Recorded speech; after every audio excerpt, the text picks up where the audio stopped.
Als het gaat over je zintuigen te prikkelen, dan ben je op deze plek op het juiste adres. Hasselt is niet alleen de hoofdstad van de provincie Limburg, maar ook de hoofdstad van de smaak. Ik ga vandaag alvast mijn zintuigen laten verwennen. Welkom in Ching Ching Zomer. 5 kilogram extra, jongen. Mijn zetgroep heeft een eenmalige aanbieding op je zak. En het eerste zintuig dat we vandaag aanpakken is het zicht. En dat is van hieruit fantastisch.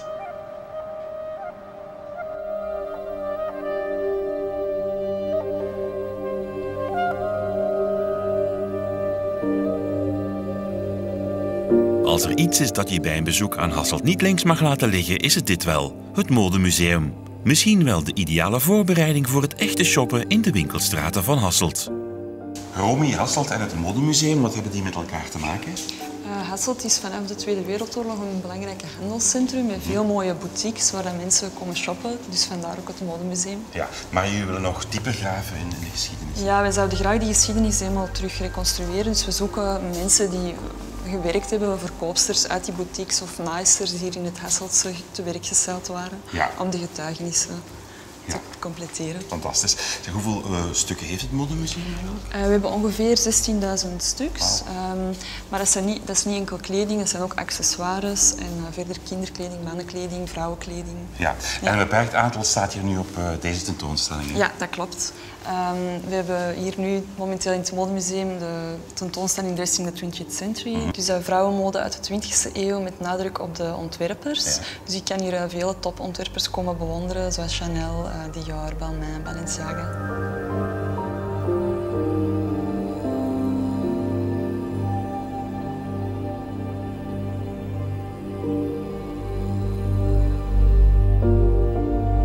Als je al die kleedjes ziet en al die stoffen ziet, heb je nooit zin om er eens aan te voelen? Nee, die kleding mag absoluut niet aangeraakt worden. Ook zelf als wij de kleding opstellen, dan dragen wij handschoenen. Ja. Omdat eigenlijk de zuren van uw huid de kleding kan aantasten. En het is dus ook niet de bedoeling dat mensen in een museum aan de kleding zullen voelen. Dus ik kan hier nergens aan iets voelen? Nee, het is vind eigenlijk de visuele waarneming die het belangrijkste is. Jammer.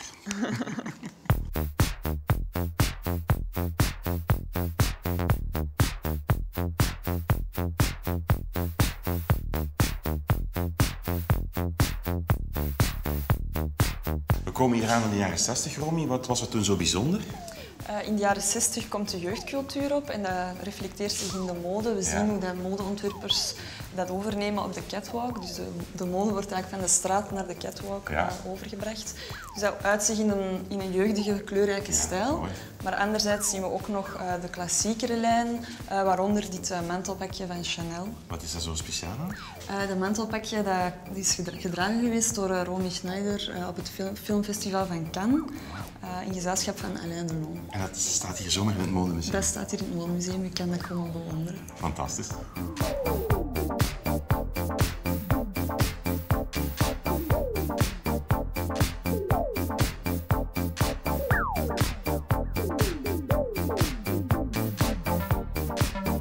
Dit is het Limburgse luik van de tentoonstelling? Ja, dat klopt. We willen onze deelcollectie Limburgse ontwerpers verder uitbouwen en natuurlijk ook graag tonen aan het publiek. Ja, noemen eens een paar namen. We hebben hier namen zoals Stijn Helze, Dirk Bickenbergs, Les Hommes, Martijn Margiela en natuurlijk ook Raf Simons. Ja, jullie hebben een groot deel van zijn collectie kunnen aankopen. Ja, dat klopt. We hebben onlangs 35 silhouetten van hem gekocht, die door hem zelf geselecteerd zijn.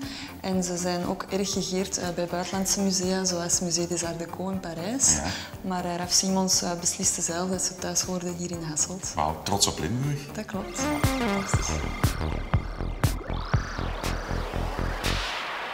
Eigenlijk moet je hier in het museum de geschiedenis komen opsnuiven, om dan in de praktijk echt te gaan shoppen in het winkelcentrum. Hallo, dag Sarah. Hey Rudy. Hey, ik kom net van het Modemuseum, daar heb ik de mode van vroeger ontdekt, maar natuurlijk is er vandaag ook mooie mode. Hè? Uiteraard, en daarvoor zit je in Hasselt op de juiste plek. Dus dat dacht ik al. Hier in de Kapelstraat zullen we beginnen met onze tocht. Goed idee, kom.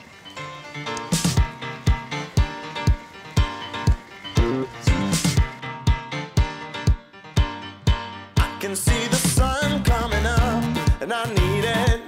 Ooh yeah, I feel like I've been down for a while. Sarah, waarom is Hasselt zo'n leuke winkelstad? Wel, Hasselt is natuurlijk hoofdstad van de smaak. Niet alleen op culinair gebied, maar ook op modevlak. Dus ja, je vindt hier zowel de grote merknamen als de boutiquejes, de winkels van designers en modeontwerpers uit België en Limburg. Ja, voor elk wat wils eigenlijk. Voor elk wat wils. En die boutiquejes en winkels, speciaalzaken, hebben we vanuit Toerisme Hasselt ook opgeleist in een boekje, de moderoute. Ja. Dus na aankoop van dat boekje krijg je in die winkels die hierin staan 5% korting. Oh, mooi. Is Hasselt een vrouwvriendelijke stad? Hasselt is absoluut een vrouwvriendelijke stad en ook heel veilig en de properste stad van Vlaanderen. Ja. Komen er vooral dagjestoeristen naar Hasselt dan? Het grootste aandeel zijn natuurlijk de dagjestoeristen die voor een dag shoppen komen en daarna weer naar huis gaan. Maar we hebben natuurlijk ook heel veel verblijfstoeristen die een verblijf koppelen aan hun dagje shoppen en dan ook nog wat sightseeing doen en eens goed gaan eten. Ja, een dagje citytrip dan. Inderdaad. Fantastisch.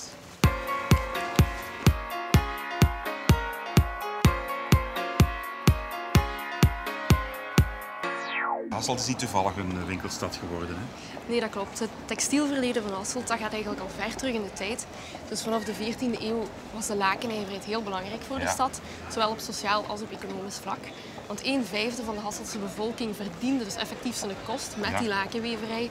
En het was ook het grootste ambacht van de stad. Ja. Dus laken werd uitgevoerd naar Antwerpen, Amsterdam, Luik. En een overblijfsel uit die periode, dat is hier de lakenhallen, die u hier op de hoek ziet.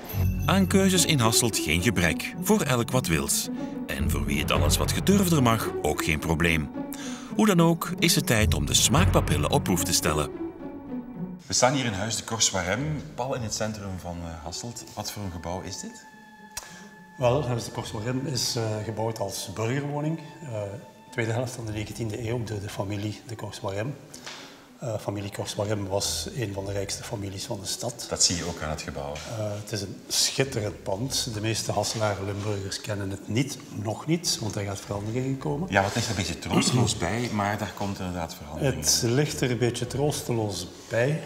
Het huis heeft vanaf het moment dat de stad het eigendom geworden is van de stad, en dus ongeveer een 100-tal jaar geleden, heeft het verschillende bestemmingen gekregen. En nu op dit ogenblik gaat de stad het inrichten, herbouwen, herinrichten als zeg maar het icoon of het uithangbord van Hasselt als hoofdstad van de smaak. Wat gaat er gebeuren? Wel, als we nu buiten gaan kijken, dan zien we dat er grote werken aan de gang zijn. Want het pand wordt in oppervlakte vergroot. Daar komt een nieuwbouw, een nieuw deel. En dat nieuw deel gaat ingenomen worden door Toerisme Hasselt. Want het nieuwe bezoekerscentrum, het toeristisch bezoekerscentrum, komt hier.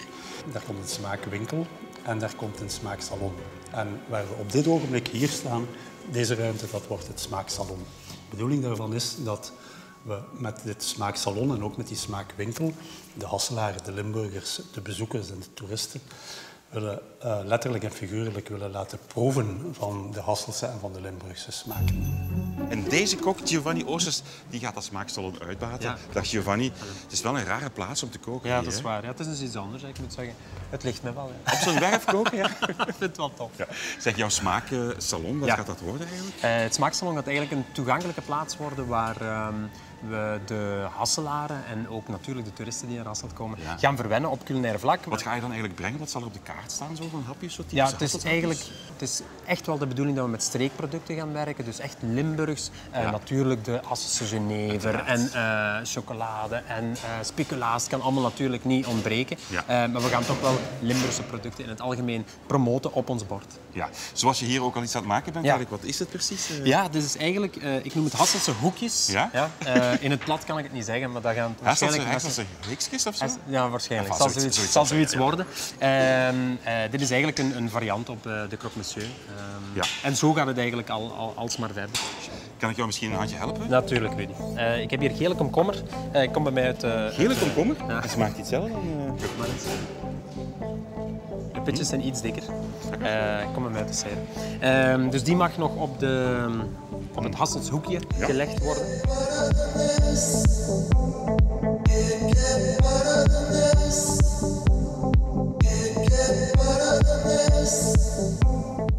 Ik zie dat je zoveel bordjes hebt. Wat is de bedoeling eigenlijk? We zijn maar met 2. Ja, maar je wordt hard gewerkt.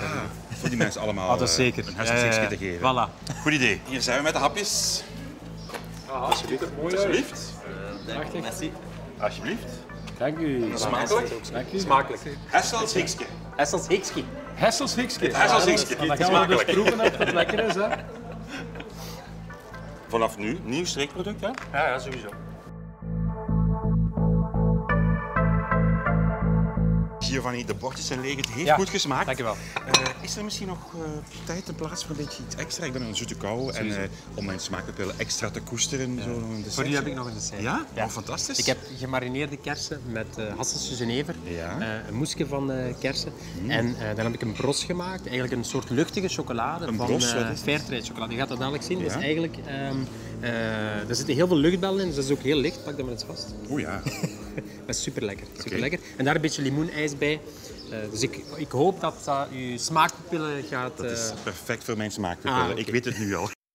En daarmee hebben we onze honger gestild. Ik krijg er dorst van. Davy, Hasselt is hoofdstad van de smaak, maar ook hoofdstad van de jenever.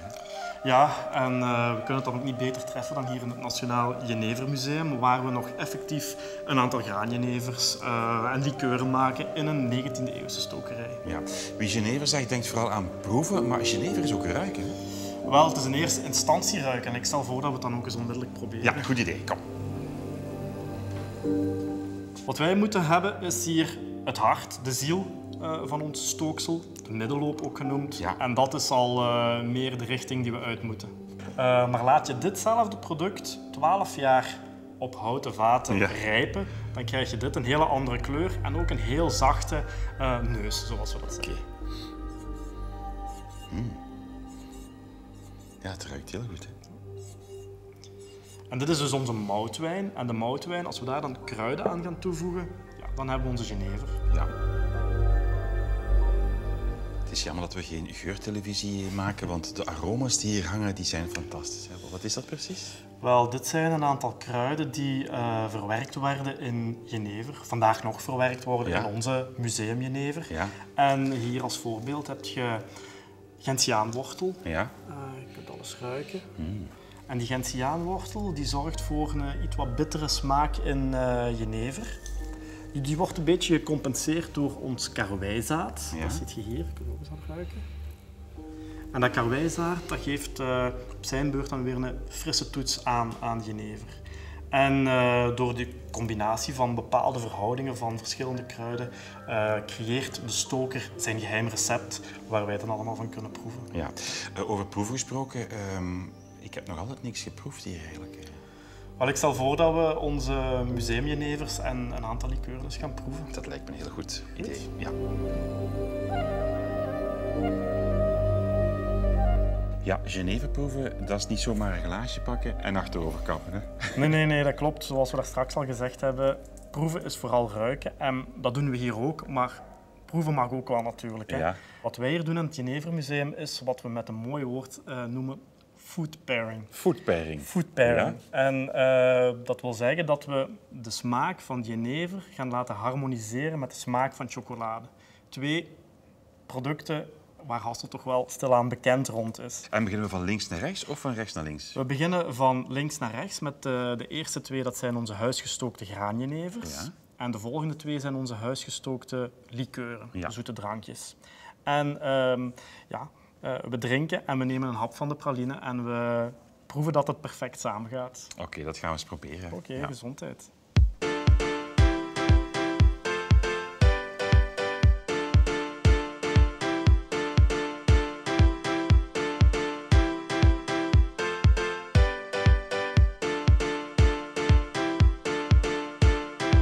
We hebben jenever, chocolade, er is uiteraard ook speculaas in Hasselt en de stad doet ook mee aan het ambassadeurschap van Vlaanderen Lekkerland. Hè? Ja, Hasselt is nog een van de 5 steden die in de running zijn voor de titel en de mensen kunnen nog altijd stemmen tot en met 26 augustus op de website van Radio 2. En dat is www.radio2.be. Stemmen maar. Oké, zeker doen. En Hasselt in al zijn geur en kleur ontdekken, dat kan je ook zelf beleven in het hoofdstad van de smaak. Laat ook je eens een keer een dagje onderdompelen in die geuren en kleuren. Dit was Ching Ching Zomer vanuit Hasselt. Volgende week zijn we te gast in Heus de Zolder. En vergeet ondertussen natuurlijk vooral niet trots te zijn op Limburg. Tot volgende week. Santé. Gezondheid.